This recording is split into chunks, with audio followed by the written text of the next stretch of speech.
Welcome everyone, this is Ariba Nadeem. Today I am going to teach you computer science of class matrix in both chapter 3 which is input output handling in C++. तो ये हमारा chapter का जो है part 5 है. तो अगर आपने प्रीवियस पार्ट 4 नहीं देखे तो वो लाजमी देखिए क्योंकि उसमें हमने जो स्टार्टिंग के टॉपिक्स कवर किए. तो ठीक है, आप वो लाजमी देखिएगा ताकि आपको बाकी टॉपिक्स ईजिली समझ आ जाए. ठीक है, तो आज का हमारा जो टॉपिक है वो है ऑपरेटर्स.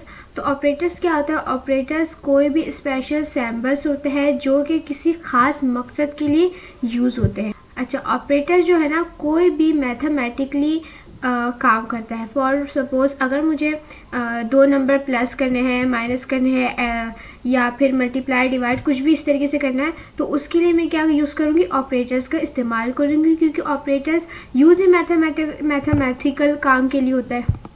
ठीक है, तो हमारे पास यहाँ पर 7 टाइप के ऑपरेटर्स हैं जो हम आगे डिस्कस करेंगे. 7 टाइप के ऑपरेटर्स कौन कौन से हैं? Arithmetical operators, increment operators, D increment operators, relational operators, logical operators, assignment operator, arithmetic assignment operators. ये 7 ऑपरेटर्स हैं जो कि किस में यूज़ होते हैं? C++ प्रोग्रामिंग में. ठीक है, तो सबसे पहले हम डिस्कस कर लेते हैं कि अरिथमेटिक ऑपरेटर्स. ठीक है, अरिथमेटिकल ऑपरेटर्स जो है वो 5 डिफरेंट ऑपरेटर्स हैं जो कि कोई भी अरिथमेटिक ऑपरेटर्स के लिए यूज़ होता था. ठीक है, अच्छा इसमें क्या होता है कि ठीक आप लोग को ये बात तो पता है कि हमारे पास 2 डेटा टाइप होते हैं. एक हो गया है, मतलब और भी होते हैं बट इसमें जो मेंशन किया हुआ है, एक होता है इंटीजर और एक होता है फ्लोट डेटा टाइप. तो इसमें क्या होता है, इस ऑपरेटर्स में अरिथमेटिक ऑपरेटर्स में हम जितने भी ऑपरेटर्स होते हैं ना वो सब इन 2 डेटा में यूज़ कर सकते हैं, लेकिन रिमाइंडर और मॉड्यूलस के लिए हम ये वाला डेटा का टाइप इस्तेमाल नहीं कर सकते. ठीक है, अब फर्दर और चीज़ें डिस्कस कर लेते हैं अरिथमेटिक ऑपरेटर्स के बारे में. तो सबसे पहले आता है एडिशन. तो ये तो भाई हमारे बहुत बेसिक मैथ है जो हम 1 क्लास से पढ़ते हैं. 1 क्लास से क्या बल्कि उससे पहले से पढ़ते आ रहे हैं. एडिशन में क्या होता है कि 2 नंबर क्या करने होते हैं? ऐड करने होते हैं, यानी कि जमा करने होते हैं. ठीक है, तो उसको इस्तेमाल हम किस तरीके से करते हैं यहाँ पर आपको एक एग्जाम्पल भी दी हुई है कि हम किस तरीके से है एडिशन को यूज़ करते हैं. तो सबसे पहले क्या होता है? ए, जैसे मिसाल हमने प्रीवियस एक प्रोग्राम किया था उसमें हमारे पास ये चीज़ आई थी कि a = 9 और b = 10. ठीक है, मिसाल के तौर पे तो हमने पहले शो कर दिया, मतलब कि वेरिएबल डिक्लेयर कर दी. ठीक है, फिर उसको क्या करना है? उसके बाद उन दोनों वैल्यू को प्लस करने के लिए हमने कुछ इस तरीके से लिखना है कि a + b सेमीकोलन. ठीक है, यहाँ तक बात क्लियर है? ठीक है, उसके बाद हमारा है सब्ट्रैक्शन. सब्ट्रैक्शन हम क्यों करते हैं? 2 नंबर को आपस में क्या करने के लिए? माइनस करने के लिए, यानी कि 2 नंबर जैसे मिसाल के तौर पे अगर आपको कोई 5 रुपये देता है और आपको उसमें से 2 रुपये किसी को देने हो. ठीक है, तो ये प्रोसेस क्या कहलाता है? सब्ट्रैक्शन, जिसमें से हम नंबर को निकालते हैं, यानी कि जमा नहीं करते, निकाल रहे होते हैं. तो इसका भी सेम तरीका है कि आपने क्या करना है? ए पहले तो डिफाइन करना है कि ए की वैल्यू क्या है, फिर बी की वैल्यू क्या है, देन फिर उसके बाद a - b करके क्या यूज़ कर रहे हैं? सेमीकोलन यूज़ कर रहे हैं. ठीक है, देन नेक्स्ट जो है हमारे पास मल्टीप्लिकेशन है. मल्टीप्लिकेशन इसलिए यूज़ होता है कोई भी वैल्यू को जो है मल्टीप्लाई करने के लिए, जैसे कि 2 × 2 = 4, 4 × 2 = 8, इस तरीके से. ठीक है, तो इसमें हम इस तरीके का इसका जो है थोड़ा डिफरेंट है. जैसे उसमें हमने प्लस का साइन यूज़ किया था तो आपको समझ आएगी कि भाई एडिशन हो रहा है. इसमें माइनस का क्या था तो समझ आ रहा है इसकी सब्ट्रैक्शन हो रहा है. लेकिन मल्टीप्लाई में ये कुछ इस तरीके का स्टार टाइप होता है. तो इसका थोड़ा सा ये बस फ़र्क है, बाकी सब चीज़ें तो वही जो हम बेसिक मैथ शुरू से पढ़ते आ रहे हैं. ये रहा. ठीक है, इस तरीके से इसको हम कर रहे होते हैं. ओके, उसके बाद जो नेक्स्ट हमारा है वो है डिवीजन. ठीक है, डिवीजन क्या करने के लिए होता है कि 2 नंबर को डिवाइड करने के लिए. ये भी बहुत ही बेसिक है, ये तो कोई समझाने की आइडिया ज़रूरत भी नहीं कि इसको किस तरीके से यूज़ करते हैं कि एक नंबर डिफाइन कर दिया, दूसरा भी डिफाइन कर दिया, फिर बीच में इस तरीके से स्लैश डाल के इन दोनों को क्या कर दिया? हमने डिवाइड कर दिया. ठीक है, देन नेक्स्ट जो हमारे पास है रिमाइंडर और मॉड्यूलस, जिसका ऊपर जिक्र भी हुआ था. ठीक है, ये किस लिए यूज़ होता है कि जब हम कोई आपने देखा होगा हम जब कोई नंबर डिवाइड करते हैं तो एंड में जब उसका कुछ भी बच जाता है, कोई भी वैल्यू, यानी कि एक तो होता है ज़ीरो बच गया कि कट आ गया, ठीक है, आगे नहीं हो सकता, वो नहीं, जब कोई भी वैल्यू बच जाता है तो उसको क्या हम लिख देते हैं, रिमाइंडर, यानी कि रिमाइंडर ये है। तो इस चीज़ को हम कहते हैं रिमाइंडर। जब कोई वैल्यू हम डिवाइड करें और उसके आंसर में कुछ बच जाए लास्ट में, तो फिर उसको हम क्या कहते हैं, रिमाइंडर्स। ठीक है, तो रिमाइंडर को हम मॉड्यूलेस भी कहते हैं, जो यहाँ पर आपको दिख रहा होगा, परसेंटेज ले लो, ठीक है, मॉड्यूलेस। तो ये जो रिमाइंडर ऑपरेटर है ये सिर्फ हम किस में यूज़ कर सकते हैं, कौन से डेटा टाइप में, इंटीग्रल डेटा टाइप में, यानी कि और किसी किस्म के डेटा टाइप में हम इस्तेमाल नहीं कर सकते, सिर्फ एक ही डेटा टाइप में इस्तेमाल कर सकते हैं इसको। अच्छा, अब आपको यहाँ पर एक एग्जाम्पल भी दिख रही होगी, ये रही, ठीक है, ये रही एग्जाम्पल, ठीक है। तो ये दिखा रहे कि अगर मैं दो वैल्यू को, यानी कि 5/2, इन दोनों को अगर मैं डिवाइड करती हूँ तो इसका जो रिमाइंडर है वो क्या बचा, 1। और अगर मैं इसको लिखना चाहती हूँ एक क्या हो रहा है, तो अगर मैं इसको लिखना चाहती हूँ किस में, रेशियो के फॉर्म में, तो मैं इसको किस तरीके से लिखूँगी, इस तरीके से 5%2, ठीक है। तो ये रिमाइंडर का काम होता है। तो होप सो ये आप लोग को क्लियर हो गया होगा अब तक। ओके, अब इसके बाद जो है हमारे पास एक छोटा सा तो नहीं है, एक छोटा सा प्रोग्राम दे दिया है जिसमें जिसमें क्या यूज़ किया गया, सारे ऑपरेटर्स, अर्थमेटिक ऑपरेटर्स, यानी कि एडिशन, सब्ट्रैक्शन, डिवीजन, रिमाइंडर, इस सब का इस्तेमाल करके इन्होंने हमें एक दे दिया क्या, प्रोग्राम, जो कि हम अभी करेंगे भी ताकि अच्छे से समझ आ जाए। और जब मैं कर रही हूँगी तो साथ साथ आप भी करिएगा, क्योंकि ये ऐसी चीज़ होती है, समझना नहीं होता, सिर्फ प्रैक्टिस भी करनी होती है। और अगर प्रैक्टिस नहीं करेंगे तो इस चीज़ में आप कभी भी जो है ना एक्सपर्ट या अच्छे नहीं बन सकेंगे। तो अगर आप चाहते हैं कि आप किसी चीज़ में अच्छे हो, चाहे वो कुछ भी हो, तो प्रैक्टिस तो लाजमी है, ठीक है, लाजमी प्रैक्टिस कीजिएगा।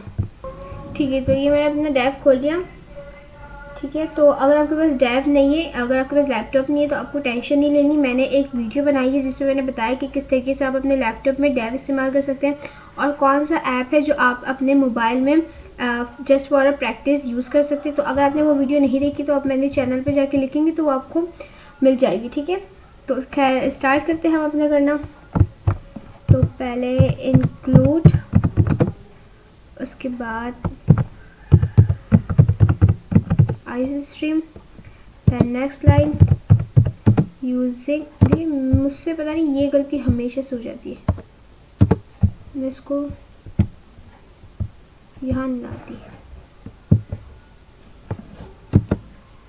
ठीक है,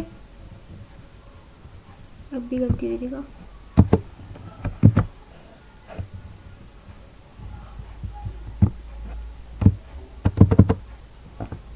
अच्छा, using name space std semicolon, then क्या आ गया, next line integer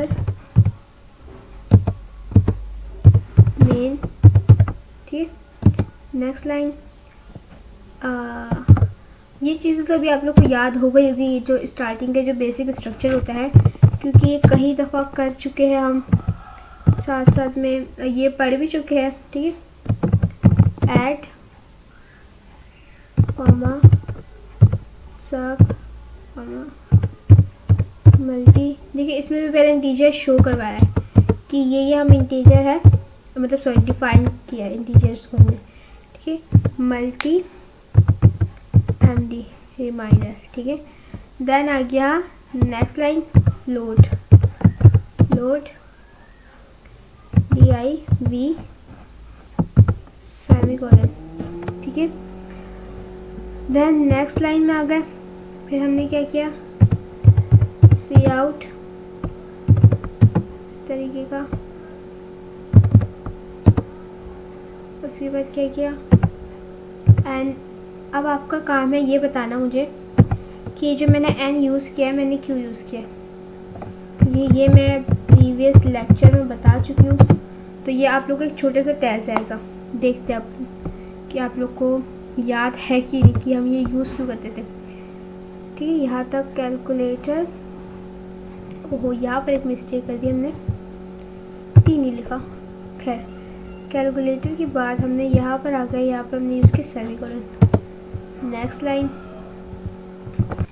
ठीक है, तो ये हमने पूरी जो है प्रोग्रामिंग यानी कि अर्थमेटिक ऑपरेटर्स का यूज़ करके पूरी एक प्रोग्रामिंग लिख ली। ठीक है, और ये बुक में है आपके मौजूद पेज नंबर 58 में, तो इसलिए मैंने आपको ये रिकॉर्ड नहीं किया, क्योंकि देख के तो आप भी लिख सकते हैं इजीली। ठीक है, अब मैं इसको रन करके देखती हूँ। ठीक है, एरर आएंगे, लाजमी आएंगे।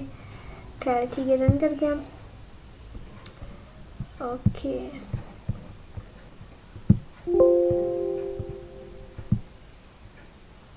ठीक है, ओह सॉरी। ठीक है, तो आपने देखा कि ये एरर एक जगह में आया, यानी कि यहाँ पर आया। तो इसको अब करेक्ट करते हैं और फिर दिखाते हैं कि भाई क्या गलती थी इसमें। ठीक है, अब इसको हम दोबारा रन करके देखते हैं। Compile run. अब देखिए वो वाली गलती सेट हो गई, तो अब ये वाली गलती है गई, यानी कि एक साथ आपको एरर नहीं दिखाते, एक एक करके दिखाते। अब हमने ये वाली एक सही की थी, कहाँ गई ये वाली लाइन। ठीक है, ये वाली सही हो गई जिसमें गलती थी। अच्छा, इसमें गलती क्या थी कि मैंने ये जो है ना सी आउट, ये मैंने लिख लिया था कैपिटल में। ठीक है, पहली गलती ये। देन दूसरी गलती ये कि यहाँ पर था मेरे पास बी, ये भी मैंने कैपिटल में लिख लिया था। तो यानी कि आपको इन छोटी छोटी चीज़ों का ख्याल रखना है, और कोडिंग करने के दौरान जब इस तरीके से यू लाइन आई तो नीचे ना लिखा हुआ भी होता है समटाइम, मतलब समटाइम क्या लिखा हुआ ही होता है कि यहाँ पर आपने क्या गलती की। तो कोशिश क्या करें कि खुद पढ़ के उस गलती को समझने की कोशिश करें।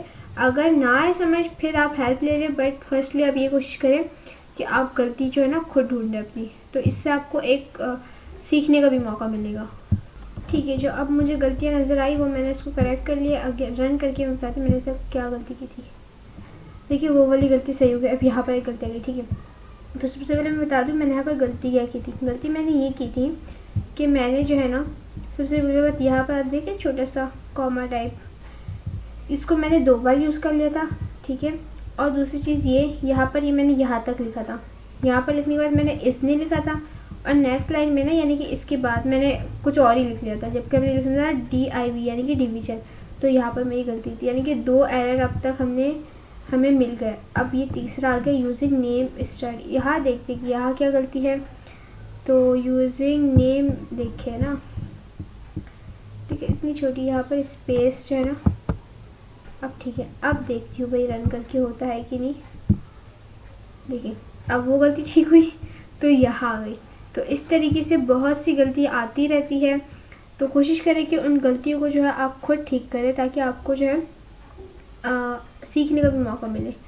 खैर यहाँ हम गलती देखते हैं, ऐड सब मल्टीपल। देखिए गलती क्या की यहाँ पर मैंने गलती ये की थी, मैंने सेमीकोलन का यूज़ नहीं किया। और मैंने क्या बताया था कि सेमीकोलन जो है एक बहुत सेमीकोलन एक सिंटैक्स एरर है जो कि लाजमी आता है। और देखिए मेरा भी आ गया। अब इसको करते, अब इसमें क्या गलती है भाई देखते। खैर क्या इसमें हमने मिस्टेक की है। ठीक है, अब मैं पहले बता दूँ मैंने यहाँ पर गलती क्या की थी।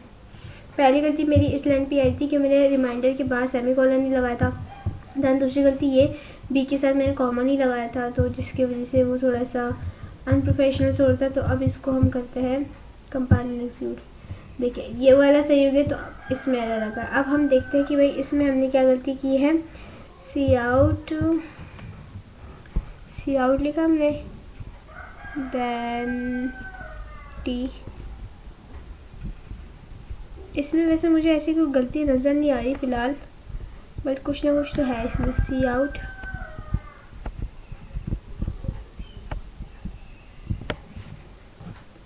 यहाँ एक गलती ये दिख रही है कि शायद हमने,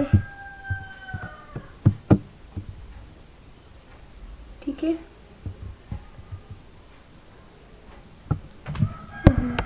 सी आउट।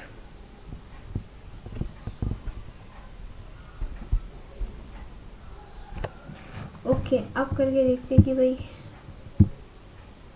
यहाँ पर अब भी मिस्टेक बताया, मुझे समझ नहीं आ रहा यहाँ पर मिस्टेक आई कहाँ पर है। तो उसमें हमारी जो प्रीवियस वाला कोड था उसमें कुछ एरर्स आ रहे थे, तो फिर मैंने इसको थोड़ा चेंज किया, तो अब ये हो गया। बट अभी इस तरीके से हुआ है कि उस वाले में ना हमने कोई भी जैसे वैल्यू पुट करना था और हो जाता था, लेकिन इसमें क्या करना है, वैल्यू पुट करके बताना भी है कि कौन सा ऑपरेटर्स हमें यूज़ करना है, यानी कि एडिशन करना है, मल्टीप्लाई, सब्ट्रैक्ट करना है। ठीक है, तो हम इधर जाएंगे कंपाइल एंड रन। तो इसमें कह रहा है एंटर फर्स्ट नंबर। ठीक है, फर्स्ट नंबर, तो मैंने 10 एंटर कर दिया, एंटर। अब कह रहे हैं एंटर सेकंड नंबर, क्योंकि अगर कोई भी ऑपरेटर यूज़ करना होता है तो हम 2 नंबर के साथ यूज़ कर सकते हैं। ऐसे तो नहीं ना कि 10 में से ही हम नंबर निकाल रहे हैं ना, 2 नंबर ज़रूरी।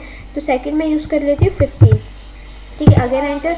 अब कह रहे हैं एंटर ऑपरेटर, यानी कि प्लस करना है, माइनस करना है, डिवाइड करना है, मल्टीप्लाई करना है। ठीक है, तो मैं इस वक्त कर लेती हूँ डिवाइड। ठीक है, एंटर। तो अब इसने बता दें कि अगर हम इन दोनों को डिवाइड करेंगे तो हमारे पास ये आंसर आएगा। ठीक है, इसी तरह अगर हम कुछ और करना चाहें तो वो भी कर सकते हैं। इस तरीके से मैं करके दिखाती हूँ कि सिंपली हम इसमें गए। अब हमने 2 नंबर एंटर कर ली, कोई से भी 2 नंबर। ठीक है, एंटर करने के बाद ऑपरेटर पूछेंगे। अब मैं चाह रही हूँ इन दोनों को मैंने क्या करना है, मल्टीप्लाई। तो मैं ये एज ए स्टार टाइप, तो ये क्लिक किया। अब देखिए इन दोनों को मल्टीप्लाई करके जो आंसर है वो यहाँ पर शो हो गया। ठीक है, तो आई होप सो पहले वाले में हमारे एरर्स कुछ आ रहे थे तो मैंने इसमें थोड़ी सी चेंजिंग की है। तो आप चाहे तो यही वाला जो है मतलब कि स्क्रीनशॉट ले लें इस तरीके से वीडियो से, ताकि जब आप बाद में प्रैक्टिस कर रहे हो तो आपके लिए ईजी हो। ठीक है, तो आई होप ये चीज़ आप लोग को अब समझ आ चुकी होगी। ओके, अब इसके बाद जो हमारा नेक्स्ट टॉपिक है वो है इंक्रीमेंट ऑपरेटर। इंक्रीमेंट ऑपरेटर जो है, ऑपरेटर के तो अब नाम से आप लोग को पता चल गया होगा कि मैथमेटिक ऑपरेटर्स को हम ऑपरेटर्स कहते हैं। ठीक है, तो इंक्रीमेंट ऑपरेटर्स जो है हम किसी भी किस्म के डेटा टाइप वेरिएबल में इस्तेमाल कर सकते हैं, यानी कि इसमें कोई आपके पास बाउंड्रीज नहीं कि आपको सिर्फ इसी डेटा टाइप में आपको ये यूज़ करना होगा, इसमें आप यूज़ नहीं कर सकते, ऐसा नहीं। ये जो है आप किसी भी डेटा टाइप में आप यूज़ कर सकते हैं। ठीक है, तो ये क्या होता है कि ये इस्तेमाल क्यों होता है, जब हमें कोई भी एक वैल्यू ऐड करना होता है तो हम इसका इस्तेमाल करते हैं। फॉर सपोज कि मैं चाह रही हूँ, यहाँ पर मैंने 10 क्लिक किया, लेकिन 10 मतलब मैंने पुट किया, लेकिन आउटपुट में मेरे पास शो हो 11, यानी कि एक नंबर प्लस हो जाए। तो उसके लिए मैं किसका इस्तेमाल करूँगी, इंक्रीमेंट ऑपरेटर का। ठीक है, अच्छा, इंक्रीमेंट ऑपरेटर जो है हम डबल प्लस साइन से इस्तेमाल करते हैं, यानी कि कोई भी वेरिएबल है ना, जैसे कि मिसाल के तौर पे ये रहा, ये एक वेरिएबल ए, तो इससे पहले मैंने क्या यूज़ कर लिया, डबल प्लस। ठीक है, तो ये क्या शो करवा रहा है कि ये जो है क्या है, इंक्रीमेंट ऑपरेटर, यानी कि देखिए x is equal to increment operator a, यानी कि अब जो a की वैल्यू, अगर फॉर सपोज a की वैल्यू मैं 11 पुट करती हूँ तो आउटपुट पे मेरे पास क्या शो करेगा, 11, क्योंकि इंक्रीमेंट ऑपरेटर का काम ही क्या, एक नंबर को प्लस करके हमें शो कराना। लेकिन इसमें ऐसा होता है कि जो प्लस का प्रोसेस होता है वो हमें शो नहीं हो रहा होता, वो डायरेक्टली हमारे आउटपुट में शो हो रहा था कि इसमें भाई 11 पुट हो चुका है, इस तरीके से। ठीक है, तो उसके बाद हमारा ये एक छोटा सा बहुत एक एग्जाम्पल दिया हुआ है, हम ये भी करते ताकि आपको ये बात और समझ आ जाए क्लियरली। ठीक है, तो ये मैंने अपने डेव C++ खोल दिया। अब हम स्टार्ट करते हैं इसमें। ओके, इंटीजर हमारे पास a किसके बराबर है, 10 के। ठीक है, 10 के बराबर, यानी कि a की वैल्यू हमारे पास 10 ही, तो बहुत बेसिक मैथ है, तो इसको कोई इतने कंफ्यूज होने वाली बात नहीं। ठीक है, सी आउट, देन इस तरीके से। ठीक है, वैल्यू ऑफ a इज, यानी कि अब a की वैल्यू जो है ये है, जो भी होगी अभी a की वैल्यू। ठीक है, इस तरह से फिर अब देखिए, अब हमने इंक्रीमेंट ऑपरेटर का इस्तेमाल किया, ए फिर सेमीकोलन। ठीक है, ये हो चुका है। उसके बाद नेक्स्ट लाइन में आ जाए, इसके यहाँ से है ना। ठीक है, नेक्स्ट लाइन में आ गए तो रिटर्न 0 सेमीकोलन। ठीक है, अब ये छोटा सा था तो बहुत जल्दी हो गया। अब इसको करते कंपाइल एंड रन। देखिए, the value of a is 11, ये कि a की जो वैल्यू है 11 है। तो और देखिए आपके जो एग्जाम्पल में आउटपुट शो हुआ है उस पर भी यही लिखा हुआ है। तो आई गेस अब तो बहुत ही अच्छे तरीके से आप लोग को ये बात क्लियर हो चुकी होगी। अच्छा, अब हमारे पास जो है ना इंक्रीमेंट ऑपरेटर यूज़ करने के 2 तरीके होते हैं। एक को हम कहते हैं प्रीफिक्स इंक्रीमेंट ऑपरेटर, जो हम अभी कर चुके हैं, यानी कि इसमें क्या होता है, कोई भी वैल्यू होती है ना, यानी कि वेरिएबल, उससे पहले जो है ना डबल साइन यूज़ कर रहे थे, sorry double plus sign use कर रहे थे, तो इसको हम कहते हैं प्रीफिक्स इंक्रीमेंट। तो इसमें क्या होता है, एक वैल्यू प्लस हो जाती है, ठीक है। लेकिन उसके साथ और एक जो हमारे सेकंड टाइप है वो, उसको हम कहते हैं पोस्टफिक्स इंक्रीमेंट। इसमें क्या होता है कि वेरिएबल के, देखिए यहाँ पर दिख रहा है, वेरिएबल के बाद हम डबल साइन का प्लस इस्तेमाल कर रहे थे, इसमें उसका अपोजिट होता है, यानी कि उसमें एक नंबर प्लस हो रहा था तो इसमें एक नंबर माइनस हो रहा है। देखिए उसमें हमारे पास 11 था, तो इसमें अगर फॉर सपोज मैं 11 लिखती हूँ, ठीक है, और मैं आउटपुट में, तो मेरे पास, सॉरी इनपुट में मैं लिखती हूँ 11, तो आउटपुट में मेरे पास आएगा 10। तो इसका क्या काम होता है, एक नंबर माइनस कर देना, और इसको हम कहते हैं पोस्टफिक्स इंक्रीमेंट। और प्रीफिक्स इंक्रीमेंट का क्या काम होता है, एक नंबर ऐड कर देना, ठीक है। अब इसका और एक हमारे पास यहाँ पर एग्जाम्पल है, हम इसको करके देखते हैं ताकि बात क्लियरली समझ आ जाए। ओके, तो ये मैंने अपने डैप खोल लिया, तो इसमें मुझे क्या करना है, जस्ट एक चीज़ को चेंज करना है कि ए के बाद हमने क्या लगाना है, डबल प्लस साइन, ठीक है। बाकी सब वही सेम रहेगा, तो मैं इसको नहीं करी कुछ भी, और सेमीकोलन, ठीक है, बाकी सब बिल्कुल एज इट इज़ वही है। तो अब इसको हम करते हैं कंपाइल एंड रन। देखिए जब हमने इसको कंपाइल एंड रन किया, हमारे पास वैल्यू क्या निकली, 10। तो अब तो आउटपुट पे भी लिखा हुआ है कि the value of A is 10, ठीक है। तो यानी कि बिल्कुल करेक्ट है, और आप लोग को ये चीज़ समझ भी आ गई होगी कि है क्या ये असल में। ओके, सो अब जो हमारा नेक्स्ट टॉपिक है वो है डी इंक्रीमेंट ऑपरेटर, ठीक है। तो जो डी इंक्रीमेंट ऑपरेटर है वो बिल्कुल सेम इंक्रीमेंट ऑपरेटर की तरह है, लेकिन इसमें एक फ़र्क ये है कि डी, देखिए क्या कहते हैं, इंक्रीमेंट ऑपरेटर में क्या होता था, एक नंबर वो प्लस कर रहा था, ठीक है। लेकिन डी इंक्रीमेंट ऑपरेटर में क्या होता है, वो एक नंबर माइनस कर देते, ठीक है।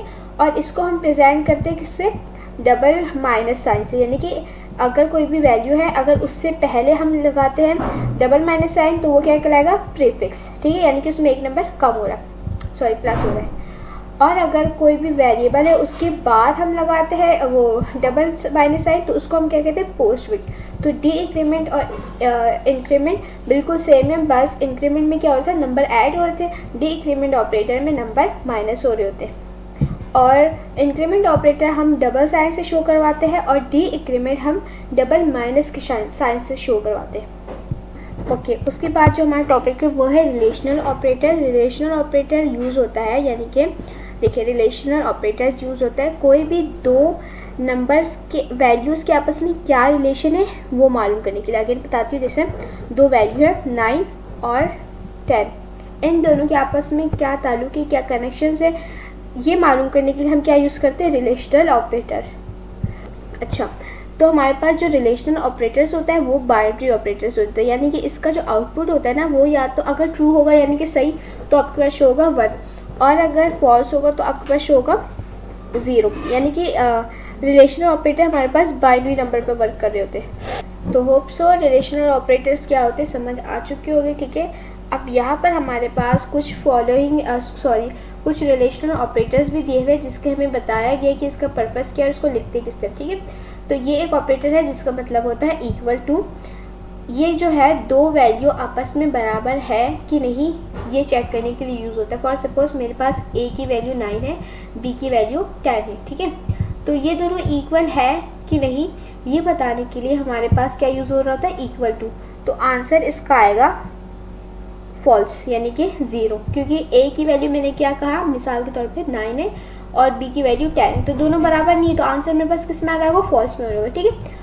और इसमें यूज़ करने के लिए हम यूज़ करते हैं, सॉरी नॉट इक्वल टू, ये जो साइन दिख रहा है आप लोग को, ये इस्तेमाल, इसका मतलब होता है नॉट इक्वल टू, यानी कि ये चेक कर रहा है कि ए और बी इक्वल है कि नहीं, मतलब इक्वल नहीं होना चाहिए इक्वल, ठीक है।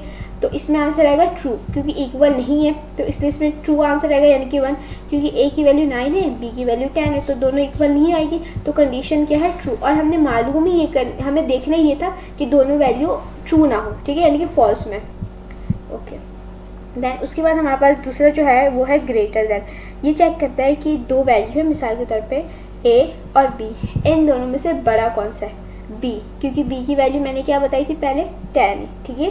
तो ये चेक करने के लिए हम यूज़ कर रहे होते हैं ये चीज़, जो कि कई दफ़ा हम यूज़ कर चुके हैं, ग्रेटर देन, इसको हम कहते हैं ग्रेटर देन, ठीक है। तो इसका आंसर मेरे पास आएगा दोनों में से बड़ी कौन सी, बी है, ठीक है। तो इसका आंसर आएगा ट्रू, यानी कि 1। उसके बाद दूसरा जो टॉपिक है वो है लेस देन, ये रहा इस तरीके का।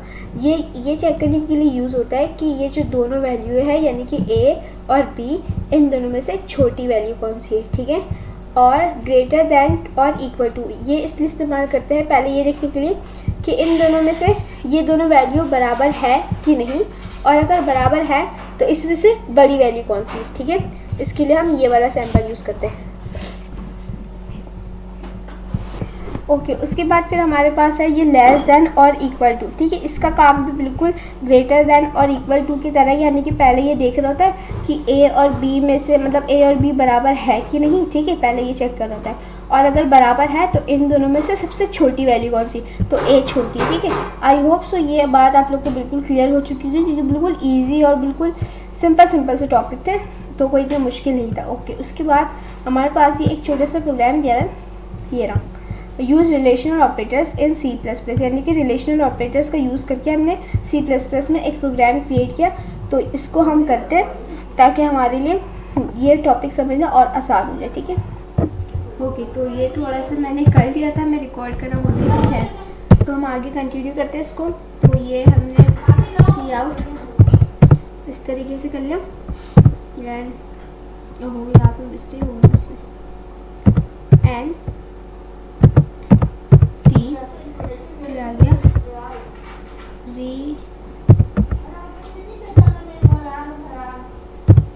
रिलेशनल ऑपरेटर्स भी लिख सकते हैं, ठीक है, रिलेशनल ऑपरेटर्स। देन उसके बाद अगेन सी आउट,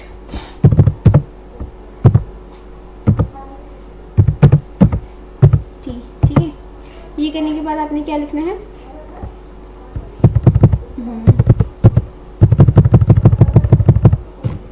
ठीक है, ये आ गया। देन नेक्स्ट लाइन, फिर सी आउट, उसके बाद आ जाएगा ये टी,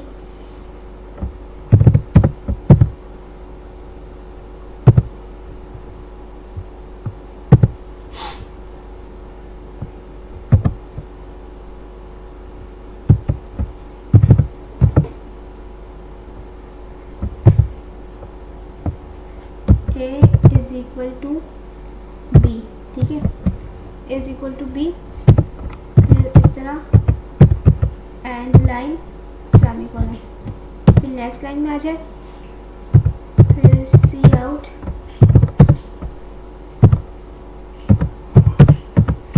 टी इस तरफ आ जाए, फिर आ जाएगा आपका ए, यानी कि अब इन दोनों में से बड़ी वैल्यू कौन सी, ठीक है। और ये तो साइन बड़े कॉमन से साइन है, हम मैथ में भी ये चीज़ें पढ़ते थे, तो इसलिए इसको कोई समझना बहुत मुश्किल तो है नहीं। एंड लाइन सेमीकोलन, ठीक है, फिर नेक्स्ट लाइन में आ गए, फिर सी out,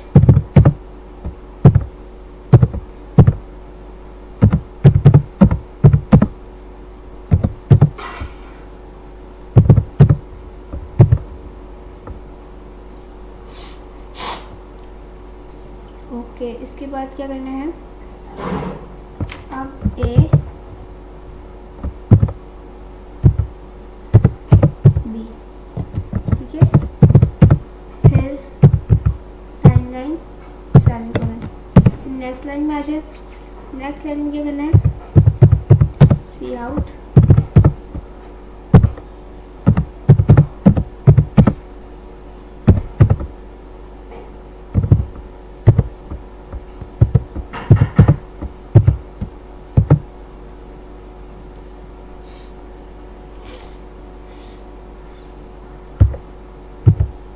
B is equal to A,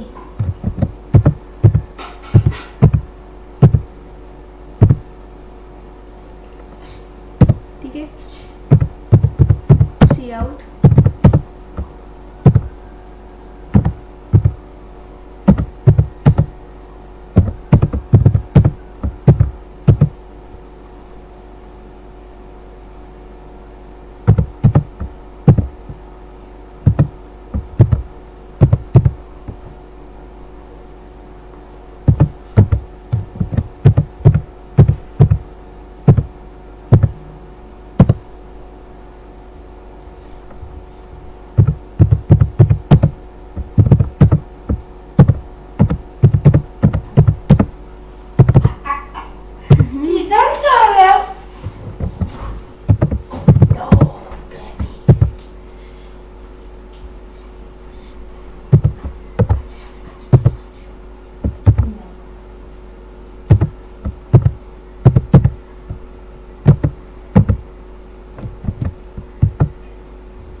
बिल्कुल हमने कर लिया रन। अब इसको हम करते हैं कंपाइल एंड रन। अब इसमें कोई मिस्टेक आई भी मेरी, एंड 9 के साथ मैंने ये यूज़ नहीं किया, ठीक है।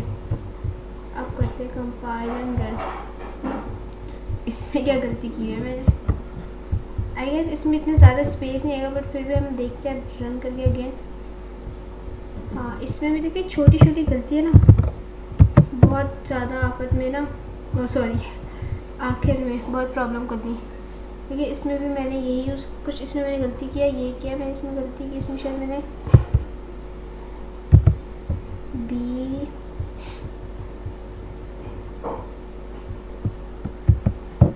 ओके। अब करके देखते हैं इसमें अब भी कोई गलती है।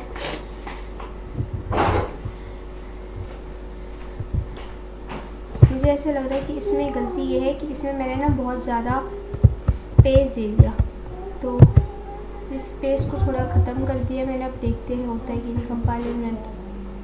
ओके देखिए हो गया रिलेशनल ऑपरेटर, शुक्र अल्हम्दुलिल्लाह हो गया हमारा।